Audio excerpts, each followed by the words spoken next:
Hello, my name is Toptal. Most of you already know me. But you can find me on Twitter and Facebook as well. I don't know if you are going to be interested in my Facebook. So today we're going to talk about Polymer.js. It is a different technology. I know that most of you are developers from front end, some are from the back end. There are new technologies around in front end, for example, Angular and React. How many of you are using actually Angular right now? Oh, wow, quite a lot. Okay, nice. And React? Not that much. Okay, just a couple. So Polymer is an alternative to those frameworks, and it is an important alternative, and we're going to try to see why. Why is that? So first, a bit about myself. I wrote this article a couple of years ago about where I was wondering, is Polymer.js is going to be the future of web development? Well, at that time I was just wondering, and I have a really good news. Now I know the answer, and the answer is yes, it is the future, but the problem is that it's still the future of web development. So in the past 2 years, they haven't got a chance to make a big framework on or a competition for what we are currently using as Angular and React. However, it is really interesting to notice that we are going to use Polymer in the future. So let me show you here what's the history of Polymer.js. Everything started with web components at the Frontier talk in the Netherlands. It was the presentation of the web components. This is a feature of the browser itself in 2011. In 2013, Polymer released Polymer.js. And then, well, of course, my article there. And we have in November 2015, we have the Chrome Dev Summit. It was really interesting because they introduced the progressive web apps idea. I seriously encourage you to check that playlist in YouTube, because it's really interesting, and it's like pointing where are going to be all the future of the web development, and also the kind of applications that Google is planning for Android devices with progressive web apps based on web. So it's really interesting. So check that. Also, it's not here, but in 2015 was the first Polymer Summit. So there is also, it was in the Netherlands just because the presentation of the web components was in the Netherlands, so it was called to have Amsterdam, like the city of web components. So I seriously encourage you to check those playlists on YouTube. They are available. There are great talks. The Chrome Dev Summit is not that technical, but the Polymer Summit it is. So check it. So now we're discussing if Polymer it is the future or not. So first of all, what Polymer is? What Polymer is, it's a library designed to create reusable components. This is the key word here for modern web using the DOM as a framework. So you're going to say, I'm already creating web components, right? Because we are using Angular to do that. We are using React to do that. We used to use Backbone, but it was not that component model for that time.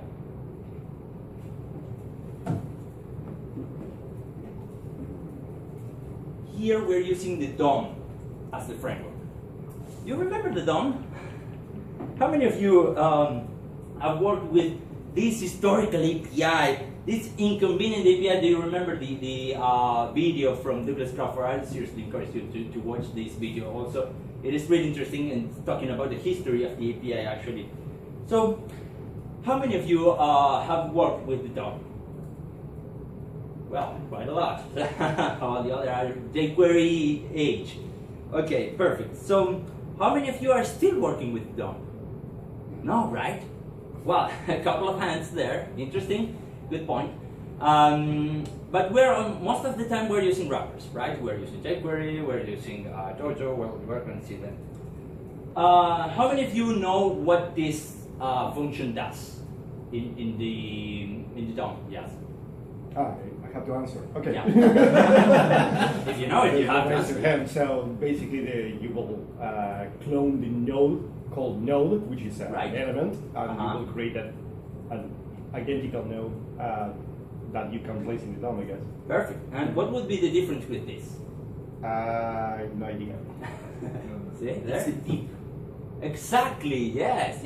That guy is working with the DOM. Is still working with the DOM. Is what? It creates it clones the node and all the children inside. So, well, beyond that, the DOM was an inconsistent API. It was immature by then because was mostly designed by Java engineers. I don't mean that Java is not a great language, but in JavaScript world, we can create a better API for that, and jQuery was the actual representation of it. So it was pretty mature, it was inconsistent, and it was broken. And why it was broken? Because one thing was the specification of the DOM API, and another completely different thing was what every browser vendor tried to implement. So it was seriously broken. So how does it actually now feels to work against the DOM? It feels like it's a low-level API, right? It feels like we're just doing something to the metal there. And it's really hard to use. And it's also browser dependent, so you have to check every time that you are doing something fancy, you have to check which browser are you using.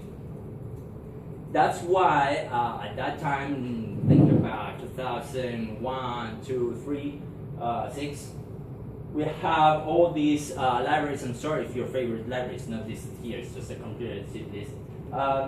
All these libraries became popular by then because they were actually replacing the features from the DOM. But the DOM has grew because the browsers grew a lot, right? So we can say, oh, thank you. It's coming back. Yes. Okay, there it is. No? Okay, perfect. Now the DOM has a legal age. Has a legal age for driving, for drinking, for hopefully not to doing both at the same time. But the DOM now has 21 years because it started in the 95. So it can do a lot of things, a lot of new things. And in all of the new things that it can do right now, it is web components. What is web components? Web components is a new technology on the browser itself, on the DOM, that it allows us to extend the HTML, create elements like table or input, the element we are used to represent with tags in HTML files, create them via scripting using document create element, configure them through attributes, right? We are all used to do that because that's the basic of the web technologies. They are going to fire events, they are a basic DOM event. We don't have it in another library layer in between those events. There are just native DOM events. They are going to have an internal DOM, and this is something interesting. We're not going to say that much about it.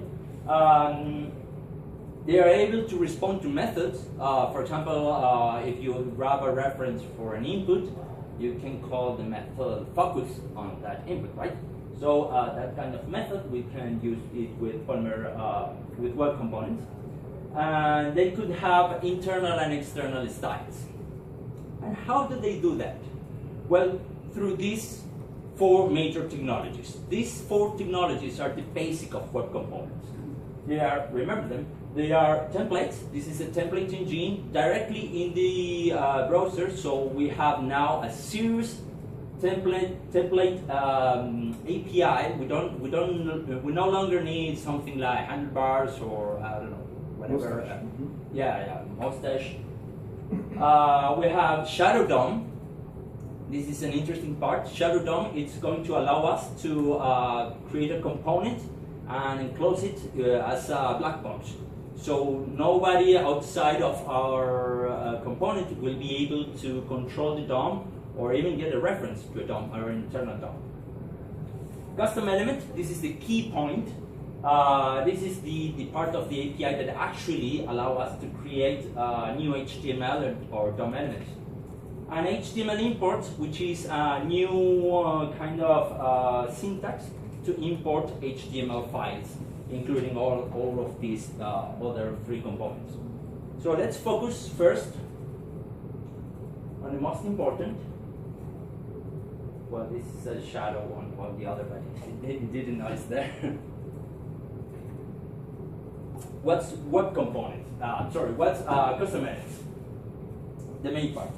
And how they interact with Polymer. So imagine that Polymer is like, we have the browser here with the web component primitives, the template, the shadow DOM, the custom elements, and the HTML import. We have the Polymer library. It's going to help us to create custom elements. You can go ahead and create your own custom elements directly interacting with the custom element API from the browser.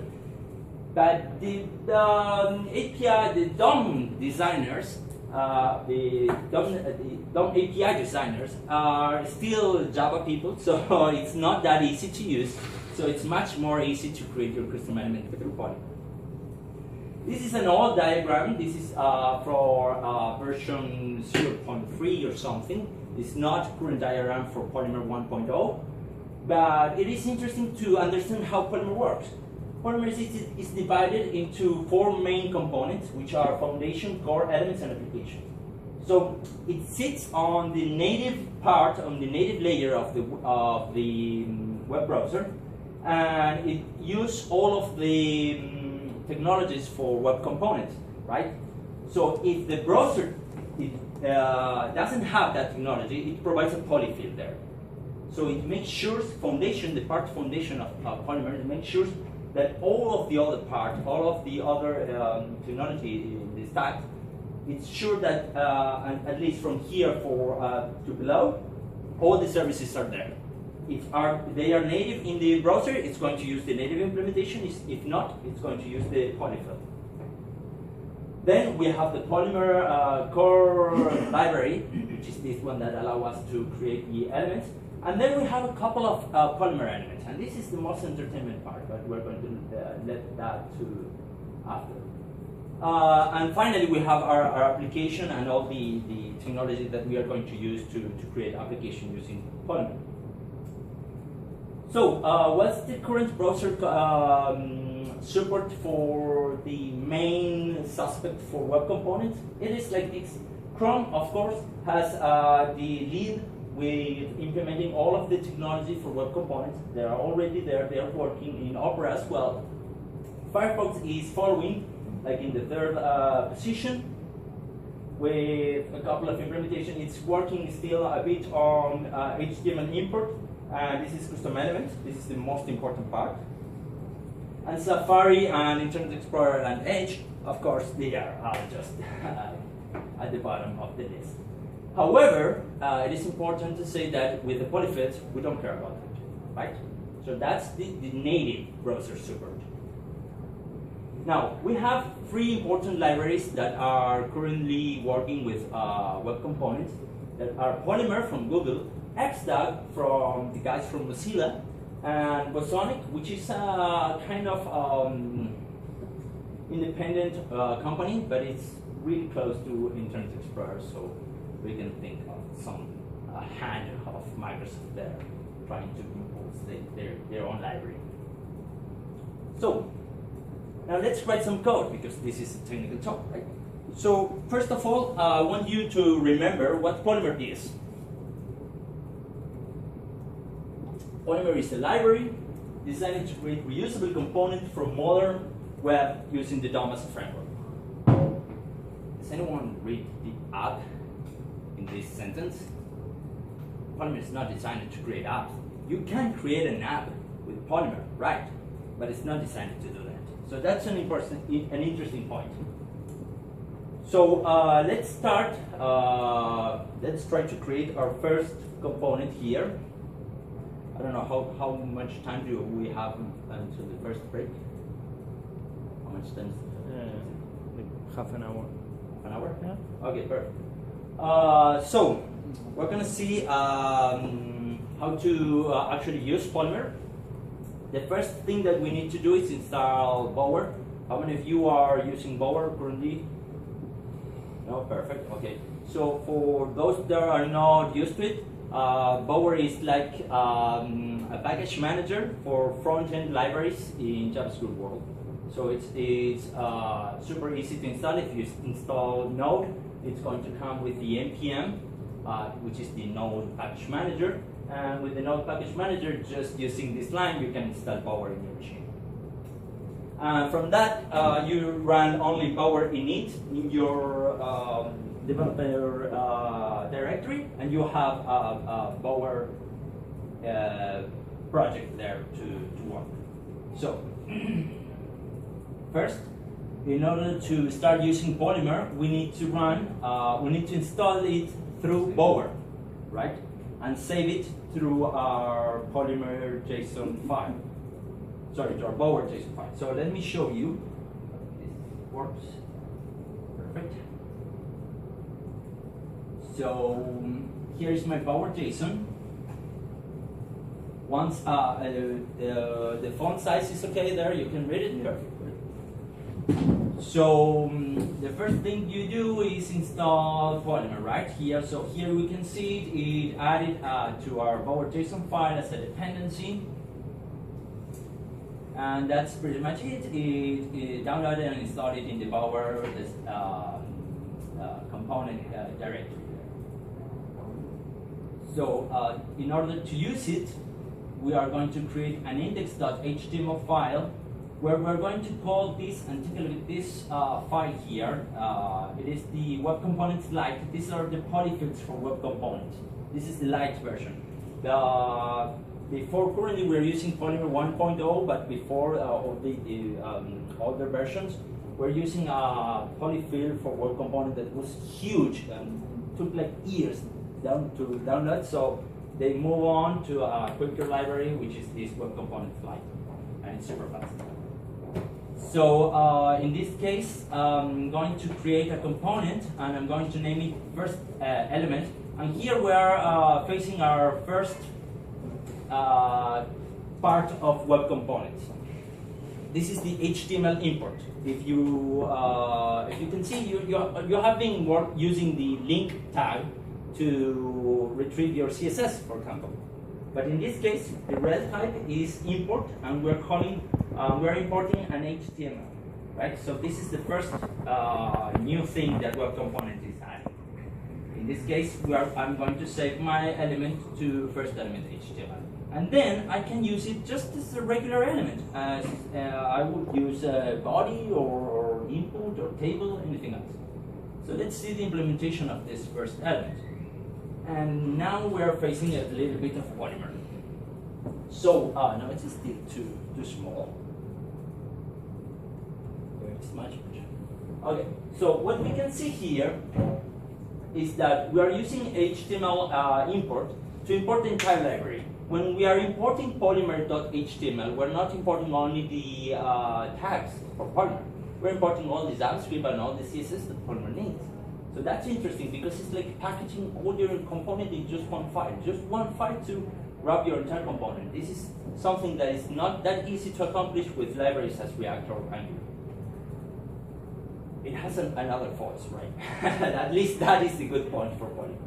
So the first thing that we do is importing the Polymer library into our element, and then we define a script tag where we are calling the Polymer is like the registering new element function, where we send an object telling the name of the element that we want to register.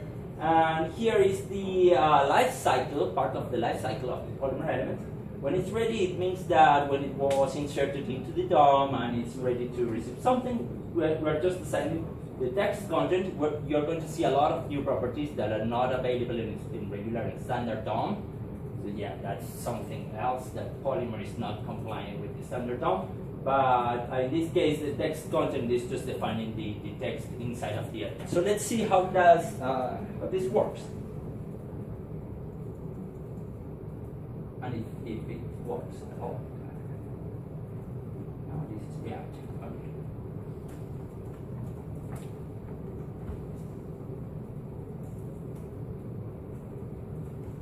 So you can see what I'm writing here.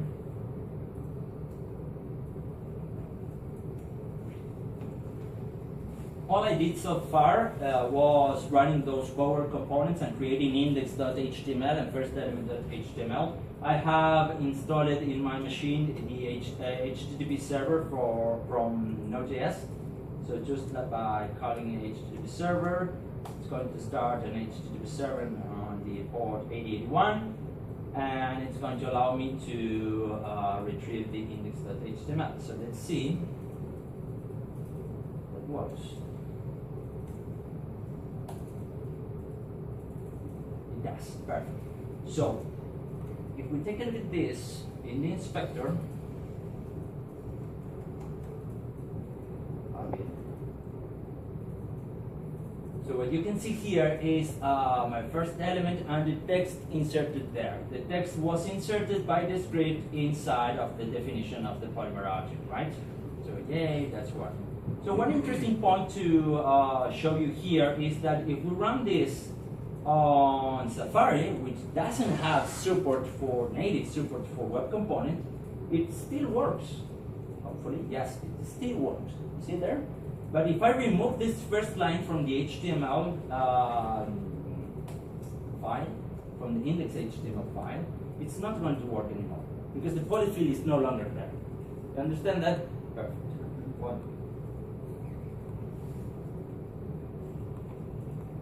Awesome. Okay. Oh. Okay. So now we're going to see a couple of examples that I have prepared for you here. I have a question. Yes. So that ready function that you have, which sets the text content, is called when you, in the index.html file, you insert the element in the DOM, right? Right. It's not called right now when this HTML file loads. But no, exactly. It's not called through the definition of the Polymer element. It's part of the life cycle of a Polymer element. It's called when Polymer first have to register the new element with the DOM, so anyone can go ahead and create my first element. You can create it even using document.createElement and send the string first element, right? Mm-hmm. So whenever a person do that and they insert it into the DOM, the ready is going to be called. Right? It's part of the life cycle of the Polymer element. And you have other functions, I guess, that you can call like. Actually, that's an interesting point because I'm going to show you in the end. I was like working for 4 days to make it simple demo work, and well, it's a funny story. We're going to see that at the end. So here is the second sample that I want to show you. It's an element that has some DOM element inside. So we're starting to work with the shadow DOM. So let me reload. Here is I have a DOM element. So let's take a look at the DOM element definition here. And you can see that now I'm using the templates, the second part of this group of features that makes web component. So by defining templates, I'm not using, again, mustache or handlebars, anything. I'm using native templates from the DOM or from the polyfill, Safari. But this DOM here is inside of the shadow DOM. And what shadow DOM means is that anyone outside of my element doesn't have any kind of possibility to get a reference to a DOM inside of it, right? So this allows us to make a black boxing, to have a composition of all of our HTML components. So that's it for that, and now let's check another interesting sample. Yeah, sorry. Shadow DOM doesn't work for the polyfill implementation, right? Yes, it actually works. Let's see that on Safari as well. It's no longer yes, it is there. See? No, I mean, you can in Safari that's implemented. You can get a reference to the internal elements of that element, right? Probably. I haven't tried it yet, but yes, probably if you're running through the polyfill, you will be able to get a reference to the DOM inside. Yes, it's an interesting question. We can try that after the talk. So let's see now with picture frame is another example that in this case I'm also wrapping I'm wrapping elements from where I'm using my element, right? So I'm wrapping an image, in this case, with my picture frame element. And what my picture frame element does, it's only, let me see what it is, there it is. So it's only define some styles to have this border radius on the CSS box, and it just apply this style to this div, and whatever the content it is outside of my element is going to be rendered inside through the special element content, right? That's the image element. Right. In this case, right in the index.html case, is going to place the image content there. So let's see it running, and this is interesting to show you how it's rendered in the HTML here in this vector. So we have our picture frame there, we can expand that. We have our picture frame there, and the div that we are styling, and the image. What is really interesting here is that, I think that this is going to be another example of shadow DOM. The CSS that I defined, it is not declared inside of the shadow DOM, right? Let's check again the definition of the picture frame. It is including a style tag here, like it were a global style tag, but it's not affecting anything outside of this element, right? Not even on the shadow DOM polyfill. So this is important because this is the best way that we can use CSS in a modular way. Currently, this is the best. If we are not going to use any weird stuff like this new post CSS, or no, not even post CSS. It was this new one that's implemented purely in JavaScript. Anyway, so the important thing is that the CSS that we define here is applied only to the elements inside of the definition of the Polymer element, and it doesn't affect the outside. And from the outside, we cannot define any CSS rule to affect the DOM inside. Probably on the polyfill we can. So let's see another example here. This is an interesting one because we're going to start to see how the data bindings works in Polymer. So let's first check how it works. And it's simply an input label where everything that I work, it is binded to the label there. So let's see it first, how it is implemented.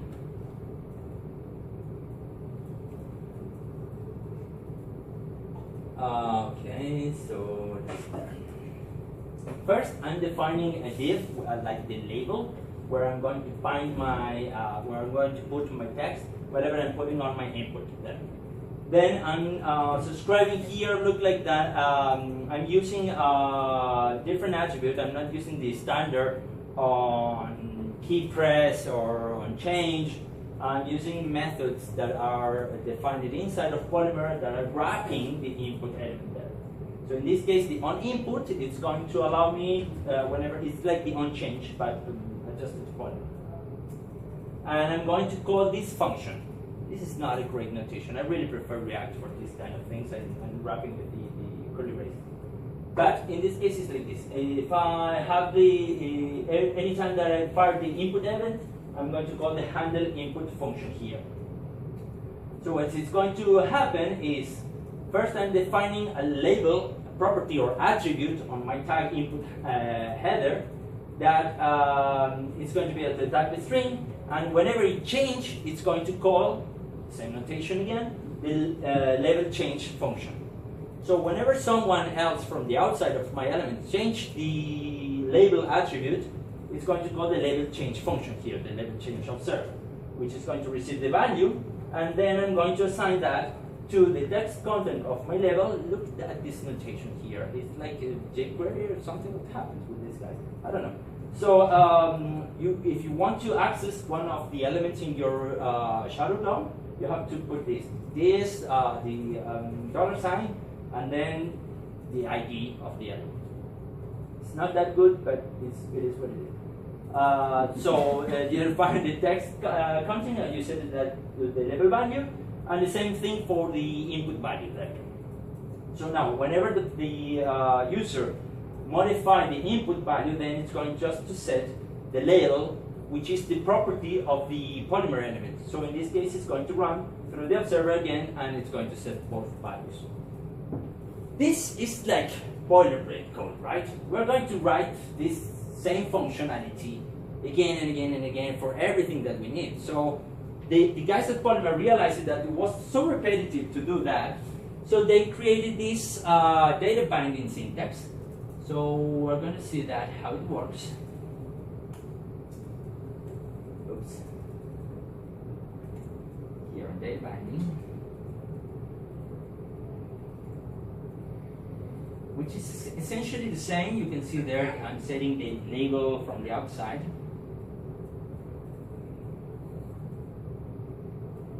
It works the same, but it is implemented differently.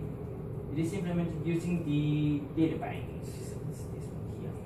So if we use the data bindings, the code is much more simple to read, or at least it's less code. I don't know, it's much more simple. But what it says is it uses this double curly braces syntax to define when you are calling a property of your Polymer element. In this case, for example, I'm setting the content of the div label to the label property, which is the property we are defining here. And then we are binding that also to the value. We could use only 2 brackets there, but this double colon syntax is to let Polymer know that if this component fires the input event, then it needs to update the value of label, right? It's tricky, but I know it's tricky, but it works. And however, you can define some default events in this case, so you can forget about the double colon syntax and just set the label, and we're going to see how that works. But in this case, think about this like the same example that we saw before. While subscribing to the subscribing to the onInput event, and then updating the label property there. So this is essentially the same. And with that, we can reduce the amount of JavaScript code we write just by binding our elements there. Now, there is an interesting thing, and this is the most interesting part, actually, because of, spoiler, because we can use, as we can create components or elements with Polymer, we can use components or elements created by third parties, by other persons as well. So let's check them. In this case, I'm going to use the paper input element, which is an implementation of the input, but using the Material UI design language. You know what's Material UI? Much better, right? You can see there that we have like this input with the label there. It's like the placeholder, and when I push the letter, it's animated and everything. It looks great, right? And I'm using it just like this.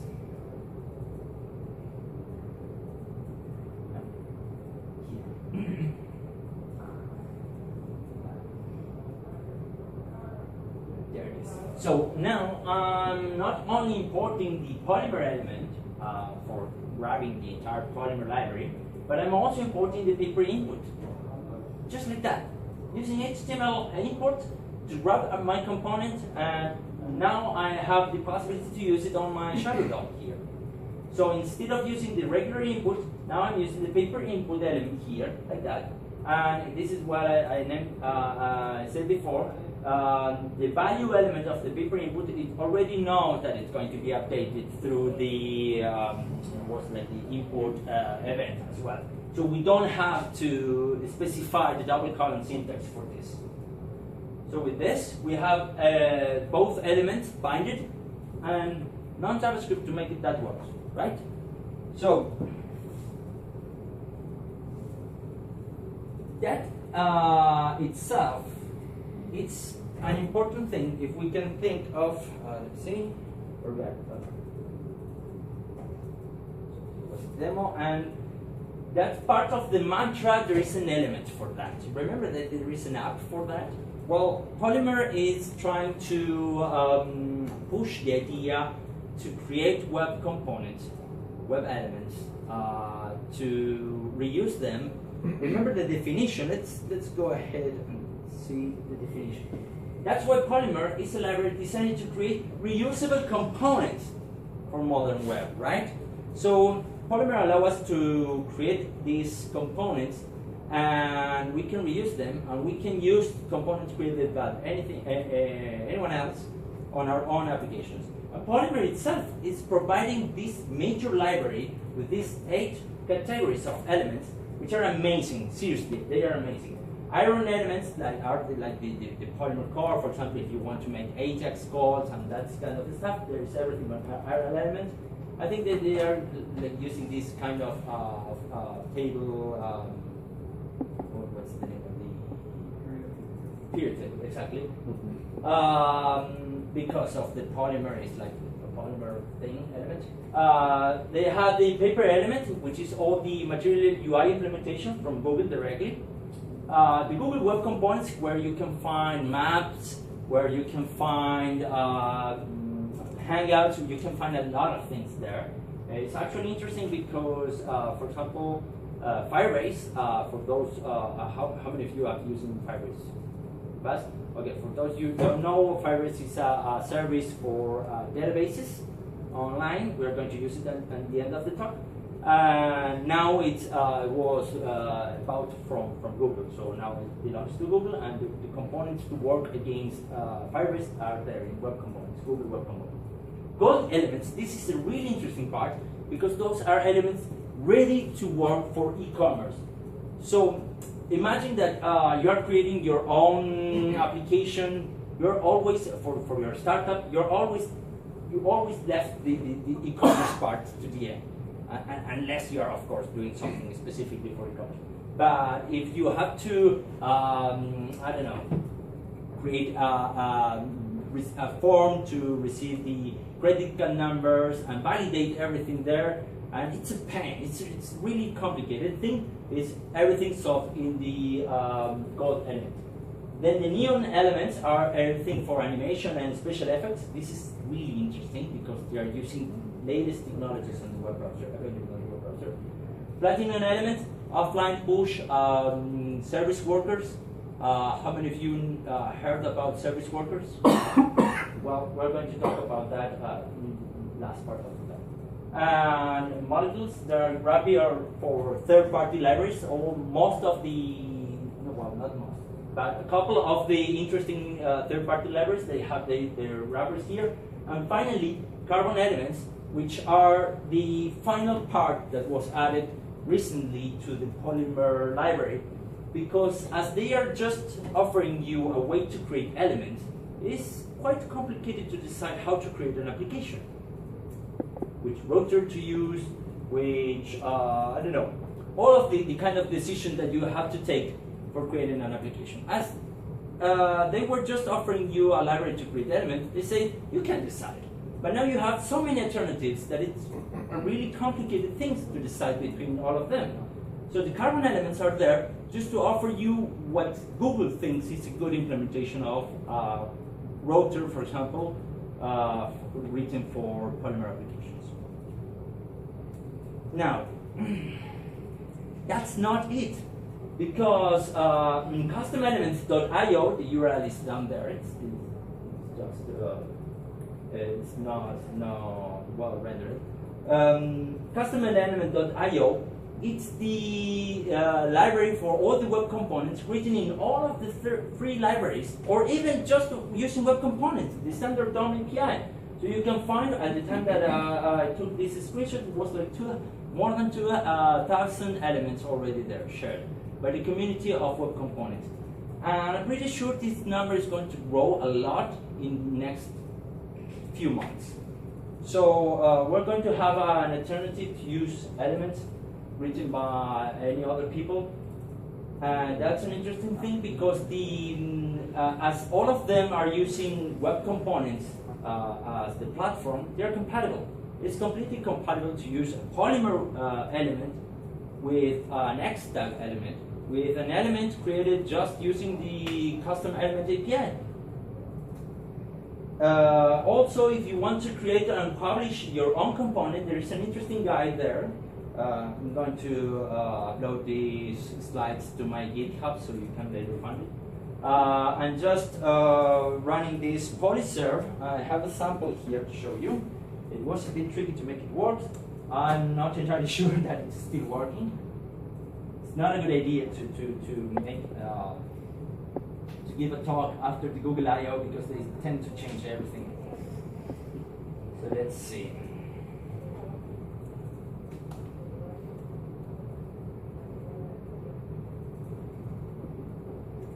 Was my test element there?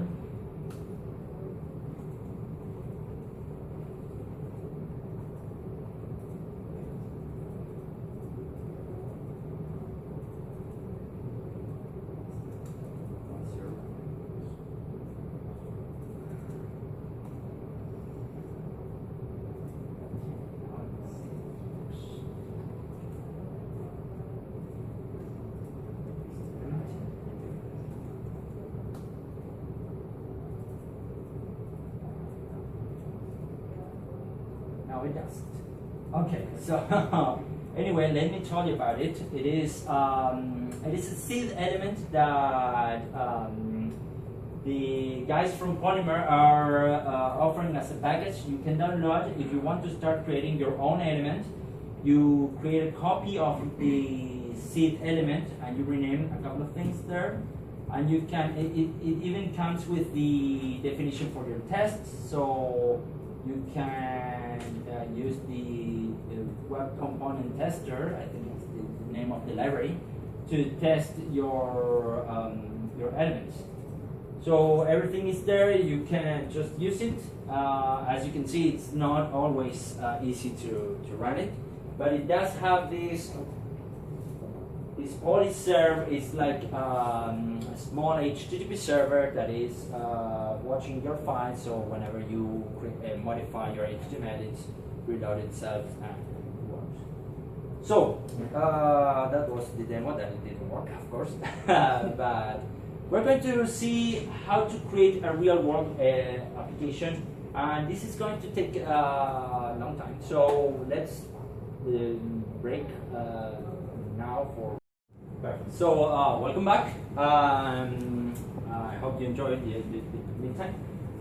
So now we're going to see how to create a real-world application using Polymer.js sort of library. So first of all, Google is offering a lot of dev tools for a lot of web tools for developers. These are Progressive Web Apps, Service Workers, and Web Starter Kit. Check them. I really encourage you to check them. They are really interesting tools here. For example, for the Web Starter Kit, is how you have to optimize your application for modern web application using service workers, defining your application. Well, I can't recall the name right now, but now Google is setting a name for the HTML and JavaScript and CSS. The minimum that represents your application that needs to be downloaded as quick as possible. That's the Web Starter Kit, and it's not platform dependent, so it's not encouraging you to use Polymer or Angular, or you can use it with any library. But they also have the Polymer Starter Kit, which is a library that you can access here. This is the GitHub page for the Polymer Starter Kit. There can two versions, the beginner and the advanced or intermediate. You can download them, and it's the entire boilerplate to create a Polymer application. And it comes with Gurt for all the standard tasks, with the testing, with testing framework, with a couple of testing stubs. It comes with everything that you need to create a big application using Polymer. So you can go ahead and well, you have to install Git first, and you can go ahead and download from the page that I just showed you, or you can be clever and use Yeoman. I don't know if you are familiar. How many of you are familiar with Yeoman? Okay, perfect. For those that are not, Yeoman is a tool, again, in the JavaScript world with Node.js. You start just by npm install g global Yeoman. And it's a tool that allows you to have this kind of boilerplates for different frameworks. So if you want to start an application using Angular, you can download the generator for Angular, and you can just type Angular, and it creates all the boilerplate for starting an application. In this case, this is the generator for Polymer. So finally, after you download that, this is going to take at least, this one, this generator is going to take at least 5 to 10 to 15 minutes. So be patient with that. But finally, after you install the generator for Polymer Yeoman, by just running this one line code, you're going to have your application running on the Polymer starter kit. So let's take a look at that. How does it look? So here is my application. Let me first run the Git serve. I already ran the Yeoman generator here. So let me show you the structure.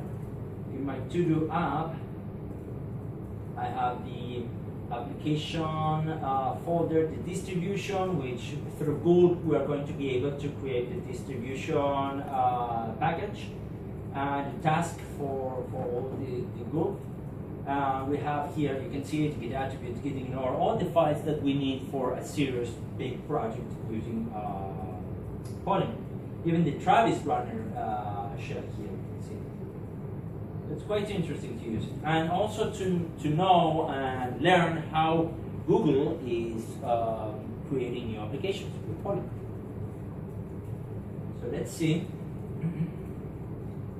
Let's take a look at how it works. By just running Git serve, it's going to start the development server, and it opens the application directly on my current project. So here we can see that we have there on top simple router working, a local router working, and that's pretty much it. These are all components from the paper category.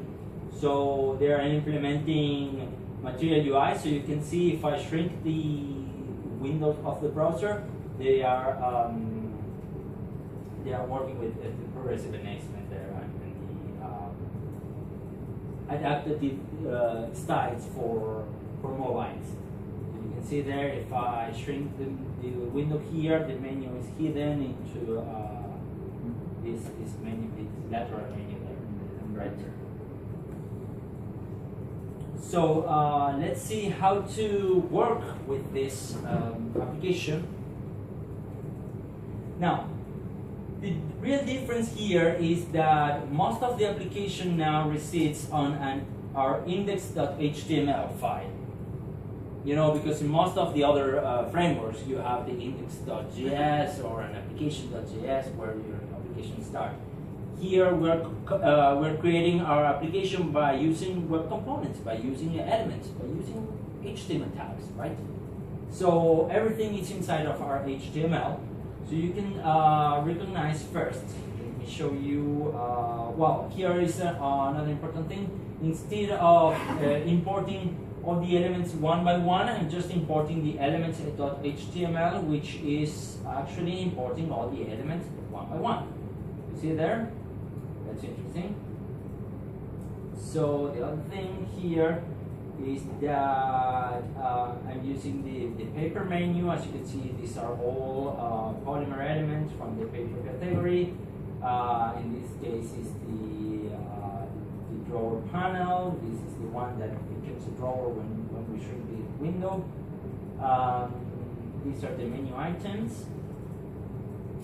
And I created here a special option for our to-do application. Of course, you can replace the entire menu and set the URLs to depending to what kind of view you want to load on your application. But in this case, I'm just loading the entire application in one view because it's just a simple to-do list. So I'm here defining a new anchor, and there here an icon and a to-do. The icon, as you can see, is not working. That's a problem. So here is my application. It's a simple to-do list. We can see I can here add to-do. It receives the enter or the click on add button there. So that's it pretty much for the app. Yeah, so the delete is working, and you can say when you have finished your tasks. So let's see how that application was created. Of course, the entire application is just an element, a Polymer element. So what I'm creating is actually two important elements. They are to-do data and to-do view. And as you can see here in the index.html, on the section for the data root to-dos, I'm just instantiating both and binding them to this special property to-dos. So this is creating a binding. It's like an imaginary variable that is only valid for these two elements. And it's binding them together. So now those both elements are connected through this variable. So let's first check how this to-do data works. To-do data is the simpler element of the entire application. It just uses it to return the array with the to-dos in this case. So let's see. We don't have a template element because we are not rendering any HTML element. We just have the script, and in the definition here we have just one property, which is the data property that we defined there, and we are setting the value. This is the default value function. We're setting the value through a function and returning an array with the list of our to-dos. The important thing here is the notify true here. This notify true property of the properties itself is the one that allows us to bind later an attribute to another element. So when I have this notify, whenever this array change, it's going to notify anyone else that is binding to this variable. So in this case, if my data change, it's going to notify to-do views with new to-do data there, right? So let's see how the to-do works. First, to-do, let's see it here. The to-do view is the entire box here, so it's complemented. We can componentize this entire thing as the to-do view. It's like the whole application, and then we have a button there for clear all, to-do list in this case. And then we have the form here for adding a new to-do, right? All these components are part of my to-do view. Inside of the to-do list, we're going to have one to-do item for each item there. And inside of each to-do item, we're going to have the checkbox, the input, and the delete button. So now that we have this component model in our heads, let's check how it's implemented. So first, our to-do view is going to use a paper button and the paper input, mainly for the create a new to-do, and a to-do list. This is a custom element created by me. So in this case, I have the clear paper button there. This is the properties. Let me show you how do you find the properties for different Polymer elements. You can find them like this. Input.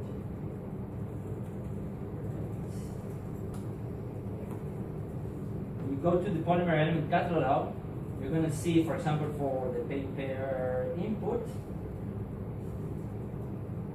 you can see all the properties and all the method that you might use against that. A demo. Perfect. So you can see a demo on how to use it with the code there on how to use it. And here you even have the bower command to install it. This is quite interesting because it's really helpful to just copy from there, from that input box, and paste it on the command line, and you have that element ready to use on your application. So let's back. I have the paper button, and then my to-do list where I'm binding again my to-dos. In this case, I'm receiving the data property, as you can see here. Setting data property, right? So I'm binding data to the to-dos properties on my to-do list.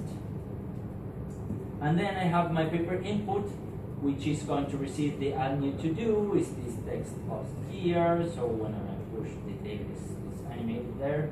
And the value is binded to the new to-dos. And on key press, I'm just checking the confirmation to see if it's an enter or not. So if it's an enter, I'm just going to create a new to-do. The quirks things. For example, when I'm adding a new to-do, I'm not just, you can see here, I'm defining the data as an array. I'm not just doing this data.push, but I'm using this weird method, internal from Polymer. Why? Because it needs to subscribe to signalize all the observers on that property. So you cannot use this data.push. You have to go through this. This is like the only part that is a bit weird, but anything else is cool. Here I'm just resetting the value of the input checkbox of the input to the empty string. Finally, let's check. Let's check the to-do list. The to-do list here it's only importing my to-do item, and then it's using this template, this check. I'm defining the template for my entire element here in this major template element, and then inside of it I'm creating a new template object which is going to be a done repeat, which means it's going to be repeated for all of the element in the items attribute. In this case, the items attribute is going to be binded to the to-dos, so it's going to repeat this template for each to-do using the name to-do. Having said all that, I'm going to create a new to-do item for each to-do, and I'm going to send the to-do here as an attribute as well.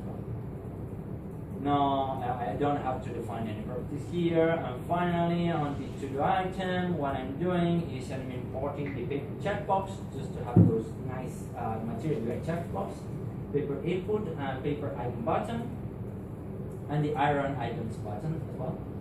And then I'm just binding, and this is quite interesting because I'm binding the checkbox to the property to-do.isComplete. This is a property of each of the to-do elements, right, in my array. But the interesting thing is that whenever this paper checkbox changes value, it's going to automatically set the value to this property and this to-do on the same array, on the same reference, which is going to trigger all of the data bindings behind that, right? So finally we have here the paper input, the same thing. I'm binding the to-do label in the same way, the check confirmation just to allow the user to type enter, and the paper icon delete, which is going to fire. This is interesting as well. It's going to fire an event, and this is the standard way you fire an event inside of Polymer, by just calling this .fire, the name of the event, and the attribute that and the arguments that you want to send to that event. So far, so good. Let's check how it works. So I can modify the name of my to-dos here, and everything still works. But when I read over my application, everything is lost. Who can say why everything is lost? All of my changes were lost. Realize what? Because you are not persisting the data. Exactly. It's awake. It's not yet sleep. Okay, yeah. the thing is that we're not persisting our data anywhere, just in the memory on the browser. So our to-do data here is just returning an array of elements. So how we can persist our data without entering into a full Node.js server-side talk? So that's where Firebase gets into the game. How many of you are familiar with Firebase? I guess that I already did this question, but I just want to show you. Okay, one. Firebase is a new service. Let me open the site here. It's actually, they changed it, the URL is now firebase.google.com. This is the new URL since yesterday. So it's a service that is super cool because it's offer you real-time databases, authentication and authorization, and cloud messaging. Well, a lot of things. In all of these services, it's hosting. Not many people that is actually using Firebase know that they provide hosting as well. So you can create your entire application using Polymer and Firebase at your database and push it to production today, right? So it also provides notification for notification for mobile application, or if you are familiar with progressive web apps, you're going to see that progressive web apps now in mobile, they are also allowed to send notification directly to the phone. So that's an interesting thing as well. And how it works, it's tricky. Here it is. So they offer you a console when you, in this case I'm creating an application, I name it that to-do-poly, and my URL is to-do-poly.firebase.io, and I can create some data here. See, like saving, I don't know.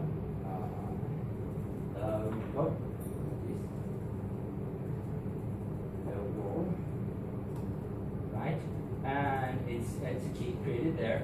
It works like NoSQL database, Mongo, CouchDB, that kind of things. It's not an SQL database. Yes.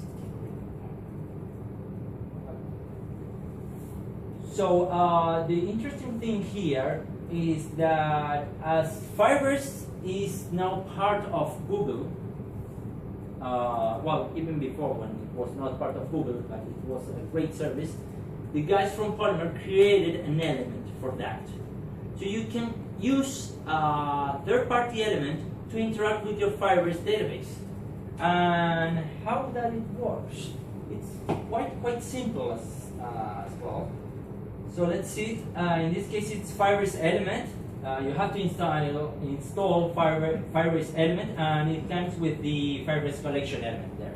So you have to import the Firebase collection and set the location. In this case, I'm just setting to-do-poly.firebase.io.com, and then binding to your attribute. So if you compare these two, let me split this so you can compare it well. If you compare it with this one,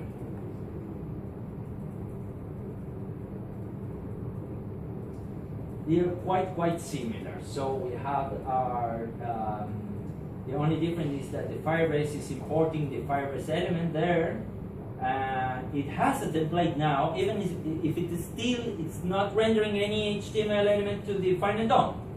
It has a Firebase collection there, and it's binding to the location of my Firebase application and with the data attributes there. It is only defining the type, and it's not defined. And here on the simple form, the only difference is that we were defining the value, the default value with the function. And how does it work? Of course, we have to change it. I'm importing it on my elements.html. If you can see here, I'm importing both of them. I was already importing both of them all the time, but I was only using the data, the to-do data. So now we're going to change to the to-do data Firebase.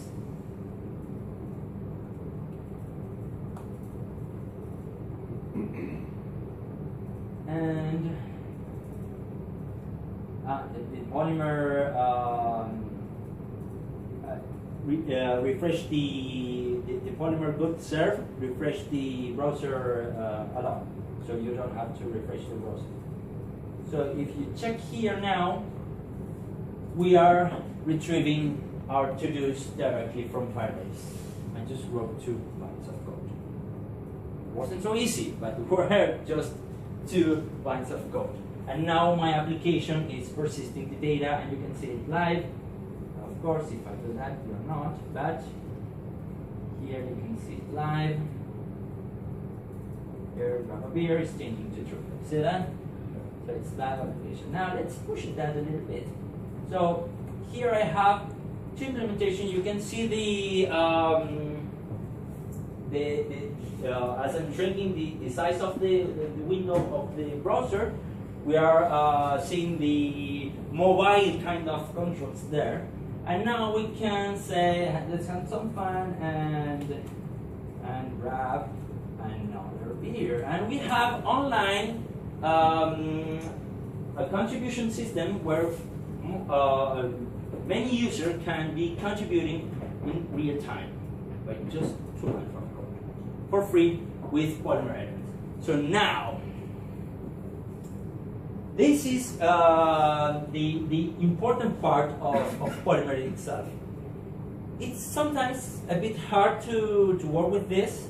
For example, I was losing the focus on the input field whenever I type something, because think about it. What is happening here is that every time I change the content of the input, it is triggering the input event, which is signalizing the to-do data Firebase, which is sending to Firebase the changes that I just created. Firebase is returning with the new value, and the to-do list is then erased and re-rendered. And when that happens, I just focus. So what I took like a lot of time, like 4 hours today, to figure it out, because this is happening with the new implementation of Firebase. Before it was not happening. It was like my to-do item was required to, whenever it got reattached into the DOM, I just have to figure it out, the focusable element, which is a property, an internal property of the paper input element, and make focus on them. And this line is not documented anywhere at all. So it took me a really long time to figure it out. But that's, I think, it's the one of the remaining products of Polymer. The documentation is quite a lot, actually, but it's not complete on these kind of edge cases. And you're going to face that if you start working with Polymer today. So that's pretty much it. But I just want you to. I just want to talk about. Well, that was the Firebase, and that's it. So I just wanted to finish this talk by wondering why do we think that this is going to become the future of web development? Polymer.js is not Polymer itself. It's web components. Web components is, or at least it's going to become a native API on the DOM on every browser. So in the future, we're going to see a lot of new web components created by third parties, right? We're going to see web components created with Polymer, with Sonic, or with Xtag, or even with the native API alone. But we are going to see a lot of web components. And if we compare that with other frameworks, as Angular 2, or as React, are a combination for Polymer. It's not. It's like they are going to complement each other, because you are going to be able to create a Polymer element, and if you want to organize inside of your Polymer element with React, you can do it. You can do that. If you want to organize an application with Angular and embed everything with a Polymer element, you can do that. And React and Angular, they are working with a HTML element, so if they can work with an input or with a table, you can create an Angular app using Polymer elements. You can create a React app using Polymer elements as well. So they are going to complement on the future of web development, but for sure you are going to see a lot more of Polymer in the future. I have a question. Yes.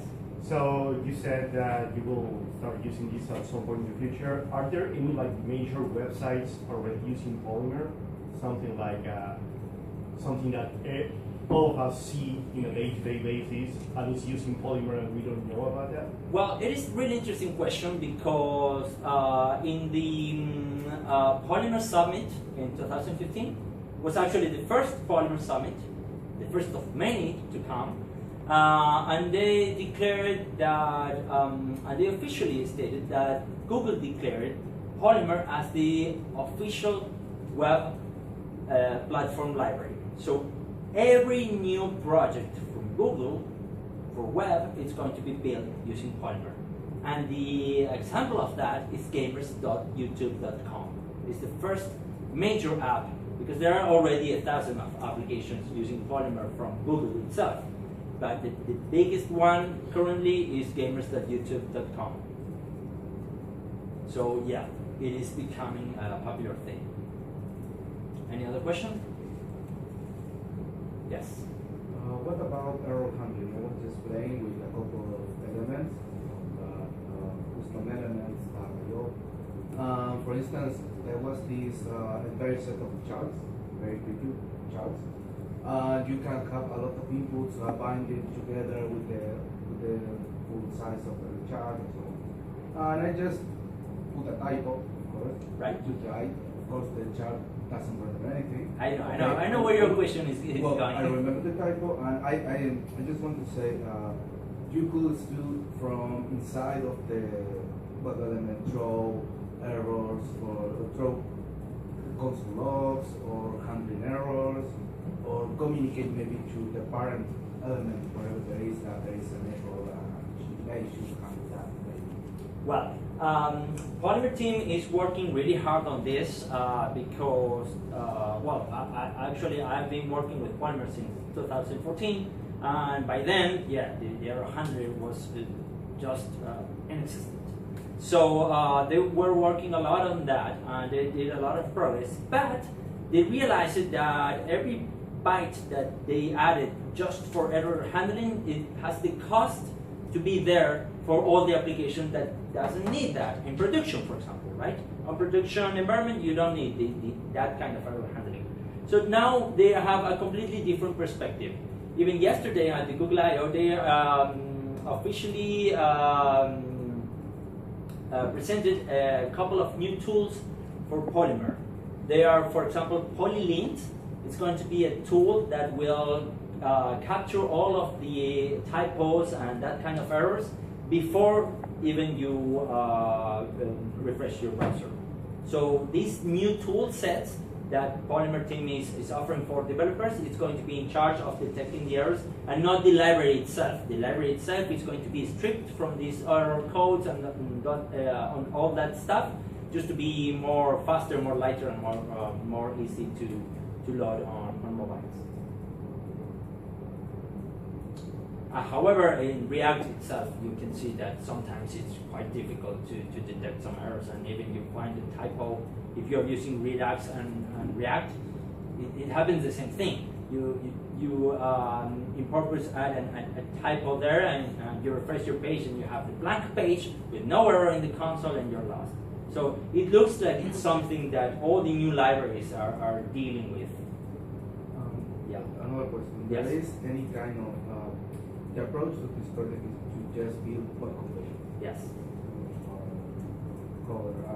There is some kind of provider feature like directives on Android Q that are just, they are not web elements, but they are attributes that you can add those to your web elements. And for instance, make things like adding a couple of event listeners, or maybe throw your own event when another couple of ones are there fire fields, right? Right. I guess that you could implement that into a component here, and then wrap another component and offer that functionality through as a proxy. But you can, when you are using those components, Yes. you can have your custom component and then have their attributes as provided by a third party, or it has to be built on your component? Well, it will depend on each case, but I would guess that you will have to build your own component. Yes. Any other question? So there? No? Okay. So that's it. I hope you like it.